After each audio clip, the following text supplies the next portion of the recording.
Sunday म्हटलं की नवीन काम आणण्याचा दिवस, पण यावेळी काही संडेला जायला जमलं नाही, त्यामुळे मंडेला गेलो होतो. तर मंडेला आणलेलं काम मी तुम्हाला दाखवते.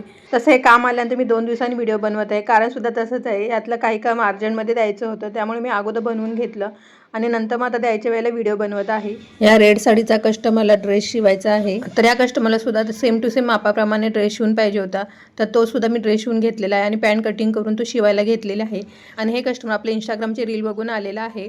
त्यानंतर ह्या कस्टमरने अगोदर 2 ब्लाऊज शिवलेले आहेत आणि हा तिसरा ब्लाऊज शिवायला दिलेला आहे. आणि हे सोबतच एक साडी आहे, त्या साडीची वेगळी स्टोरी आहे. प्रत्येक कस्टमरची काही ना काही वेगळी स्टोरी असते, तशी या साडीची सुद्धा स्टोरी ती मी तुम्हाला पुढच्या व्हिडिओमध्ये सांगेन. त्यानंतर अजून एका कस्टमरचे काम दाखवायचे राहिले, त्या कस्टमरची सुद्धा एक वेगळी स्टोरी आहे, ती सुद्धा तुम्हाला नंतर कधीतरी सांगेन. तर या आठवड्यात एवढं काम आलेलं आहे आणि हे 8-10 दिवसामध्ये मला कंप्लीट करून सगळ्यांचं व्यवस्थित असं द्यायचं आहे. तुम्हाला सुद्धा परफेक्ट फिनिशिंगमध्ये ड्रेस ब्लाऊज शिवून पाहिजे असतील तर मला कॉन्टॅक्ट करा. पूर्ण खारघरमध्ये आपली फ्री होम डिलिव्हरी सुद्धा अवेलेबल आहे.